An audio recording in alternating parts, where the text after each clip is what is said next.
If the doctor misdiagnoses your disease, or if the doctor only treats symptoms rather than the underlying illness, you won't get better, you might get worse. And notice it doesn't matter how much the doctor loves you. It doesn't matter how compassionate the doctor is. At the end of the day, if the doctor misdiagnoses what's wrong with you, that's not a neutral event.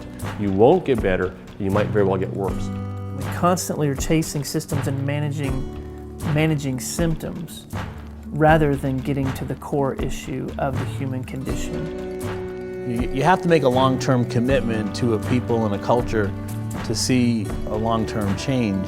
You can disperse all the aid you want, but the reality is the next day those people are hungry again. It doesn't change their well-being.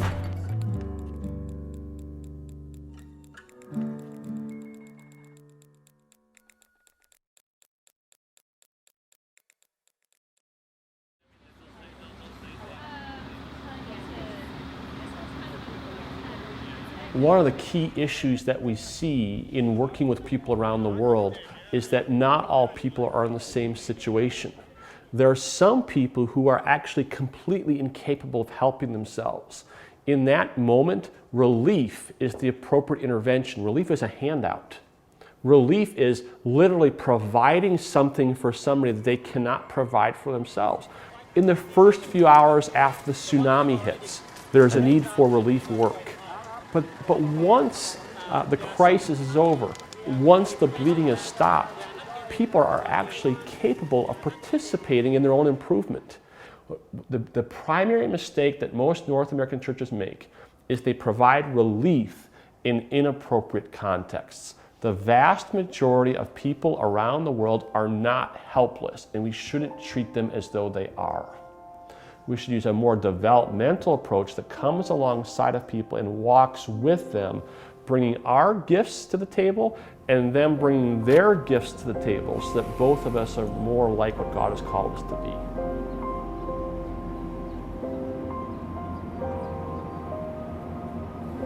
be. I think, like myself, we've made a lot of mistakes in this realm of doing mission work. I think people think of it in terms of an experience rather than a relationship. Now, we use the word relationship, but we don't know how to do it because we see people as a problem to be solved. God sees people as people to be known.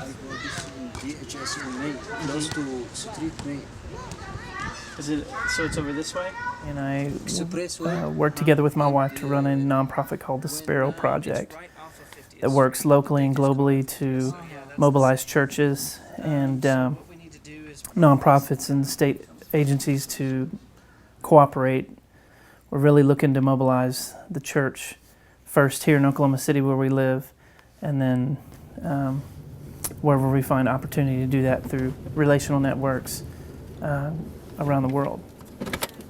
The whole of it really started out of a life group. We had been meeting together for several years, and so we just hit a season where we felt like we need to be prepared to give back, and so we all had kind of an interest in, for various reasons, international issues, and so we started volunteering with the organization that resettles refugees as a life group.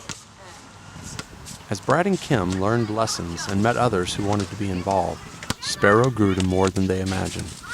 Today, Sparrow helps a lot of volunteers engage in helping others in many different ways, from helping refugees learn English and find a job, to being there for single moms going through a financial crisis. But it all started with the one simple step: a life group. Friends that decided to volunteer time to bring support to refugees in their own community. And so out of this was born the Sparrow Project, kind of a hands-on, more kind of a personal ministry really with refugees, at the same time bringing awareness to living a missional lifestyle instead of just doing mission projects. How do we mobilize people into living their lives in a way that engages the poor and under-resourced communities where we live and abroad? Okay, Darian, you're going to be down next, right there. All right, I want to see you score when you get out. 20 seconds. Good job. All right, break, start over, Curry on. If you pin him, start over. In the early Start years over, of my start life as a follower of Christ, and learning to think godly instead of worldly, I certainly learned that you had to get out of yourself and you had to really care a lot and do a lot for others, enable for God to do His work in you and through you and what He has for you. Get better. Let's see your shot. Let's see it. Let's see it, Christian. Let's see a good shot. Let's see it, Christian. Christian. We started at September of 2008. Basically it started before that when God gave me the idea of having a foundation and wrestling program for underprivileged kids, for inner city children. Teaching these children to be champions in life is really what it's all about. All right, don't miss practice. Be a good partner. Be a good partner. That's how you get better. Being a good partner. All right, I've talked real long. So what are some of the challenges that you see families that you're working with facing? The families that we work with just have extreme challenges after challenges after challenges. They've just coped and coped and coped and coped and coped in so many different areas that they're now, it's just, it's so tough. You wrestle guys that are strong. You wrestle guys that are really older too. Relationships is really everything, and that's the first two words of our mission statement is building relationships. And that's where our leadership, our mentoring, and our coaches, that's where it's so important, is that step right there and just building relationships with these children and their families. It's all about relationships. Tyler's wrestling program has a lot of volunteers who help at wrestling practice or with homework on tutoring days. Being an experienced coach or having a lot of academic knowledge isn't required at all. The one thing that does matter is being there, because it is relationships that matter. For God to really use you, it does take some commitment, I believe, to do things long term in relationships. And through relationships, you help people learn to restore their relationship with God, and that's the only way to have permanent, long-term change. Anything else is just temporary. God is fundamentally a relational being. He's three in one. Father, Son, and Holy Ghost exist from all eternity in relationship with each other. And He's wired human beings in His image. We're made for relationship. If poverty is rooted in broken relationships, then it's going to take relational approaches to address that. It's going to take people walking side by side across time in serious, heavy-duty relationships. There's a reason that there's 1 million nonprofits and the problem isn't solved, because I mean it's common sense, but it's also statistically proven that a relationship is what's going to pull you out of a state of crisis. It's a relationship. It's not an experience. It's a relationship. It's a relationship that drives change. And yet in all of our efforts, we miss that fundamental element in our actions. Broken relationships is what it boils down to. It takes effort and a long-term commitment. And oddly enough, it's the very thing we were designed for. But we're left asking ourselves something as well. How do we engage in long-term and restorative relationships with people who are thousands of miles away? What does that even look like? Through the sciences of transportation and communication, we are able to exchange not only our ideas and achievements, but the material treasures of the world as well. Our goal must be mutual trust, mutual understanding, mutual respect, so that our most distant friends will know how to live with us and we with them in one family of nations on this shrinking world. If we are going to minister globally, and I do think we're called to do that, again, we are called to do something, but how we do it matters. The first thing I want to do is assume that Jesus Christ is already there. He's been working since the foundations of the world. Whether or not He's recognized by the local people or not it depends on whether or not they're believers there or not, okay? If there are local believers there, there is absolutely no question that our primary function is to get behind the local body who's already there. Look for the local church. Ask, how can you get behind the local church there? How can you support what God is already doing there, as opposed to assuming that there's nothing going on there and we're going to bring it all in? And then the question would be, how can we get behind that person on the ground?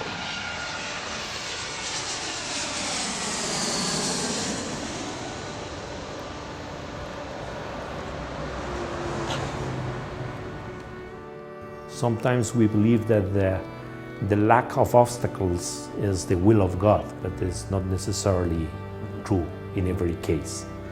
Our country is a country of extreme contrasts. A lot of diversity in climate, in geography, in people, but we have maybe the cancer, if it is social cancer, of the big disparity between rich and poor. So there is a lot of need to put the seed of the gospel in every heart, and also to create tools for these children and their families so that they can face a better future. A lot of us are familiar with Compassion International's work around the world and their child sponsorship program. However, when working with these local communities, Compassion identified a gap in their efforts to help raise up strong families. In many of the communities they are connected with, a high number of children under 5 years old die due to lack of basic child care knowledge on behalf of the parents. In response, Compassion started what is called the Child Survival Program, or CSP, a program designed to assist mothers of at-risk infants and toddlers by helping train them in family development. Today, Compassion is doing this in over 400 communities worldwide, and their avenue to do so is all through the local church. The CSP has been working here for 3 to 4 years. Our basic and fundamental development focus is the spiritual growth in the life of every one of the mothers. Our desire is to help in all areas of their developmental life, such as their physical development and the development of their health. However, it's their relationship with Christ, we believe, that will set the foundation for everything in their life. Perhaps most amazing of all is the work of the promoter. These women literally care for and train mothers by making a visit to their home for about an hour every week, all in an effort to help lead the family to a restored sense of purpose. Gotcha. So when you go into a home, what areas of development are you looking for?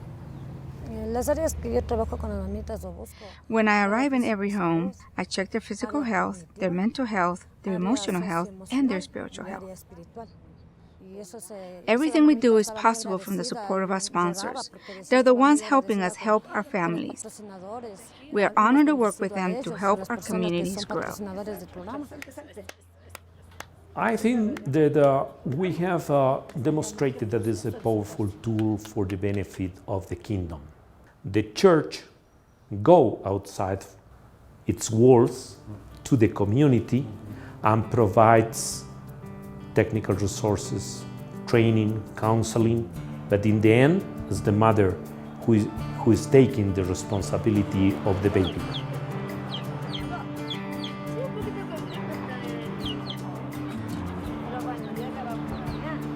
We have to be cautious from the American mindset that we are the messenger of the gospel to the world, when the fact is God is at work all over the world. We need to see where he's at work and be a part of that and celebrate that with them.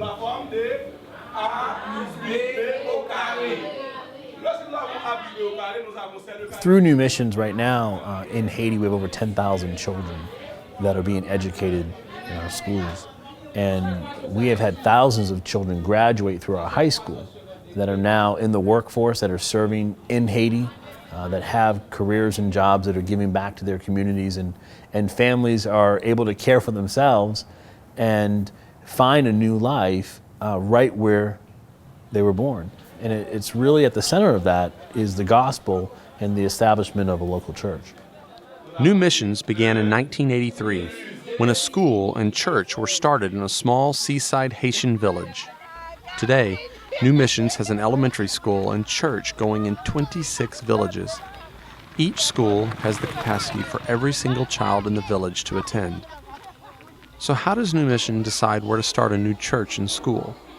They start by identifying a Haitian leader with vision and capacity to do so. Then the organization gets behind that leader. As a result, New Missions help turn a local passion into a Haitian-led movement. You can't develop a long-term relationship with people on the ground by parachuting in for a week and leaving. You can't do it. What you can do is develop a support system for the people who are working on the ground. Support them, encourage them, get behind them, and let them articulate what role you can play. And so it might be identifying some indigenous ministries, some indigenous churches, and asking the question, what can we do to walk with you across time?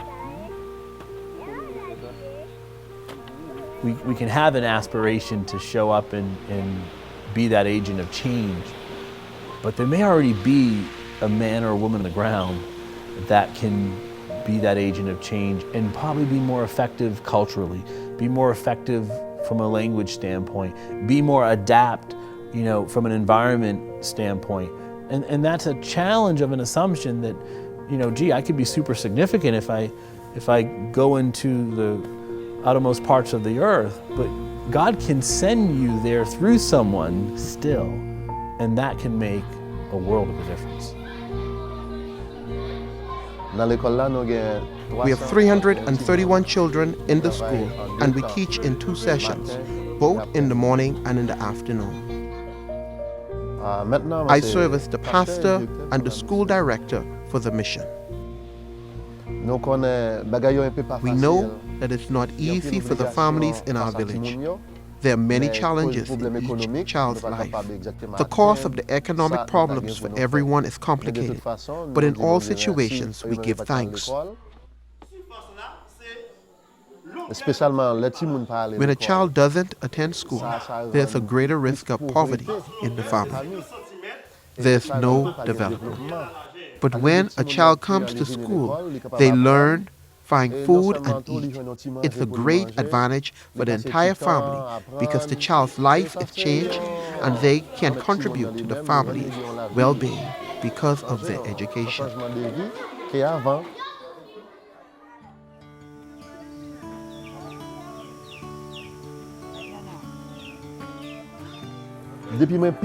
I've lived in this village ever since I was a child. Now I'm helping to develop this area for advancement. It is by God's grace that the work here continues. We hope and pray that God will bless each person within the mission, that He will bless their work and their families for the continued effort of the church in this area. It's all about relationships. That insight is what helps us respond more thoughtfully to a person in a state of crisis who may come across our path. We can also open the door to relationships by involving ourselves through our local church or by working with local organizations that share in our own passion. And while we may not be able to be in long-term relationships with people in many areas of the world, our desire to help can still be lived out by learning and understanding how we can support the relationships that are there long-term. A commitment to building and supporting a long-term restorative relationship. It's what we're wired for. It's what initiates change. And it's a step we all can take.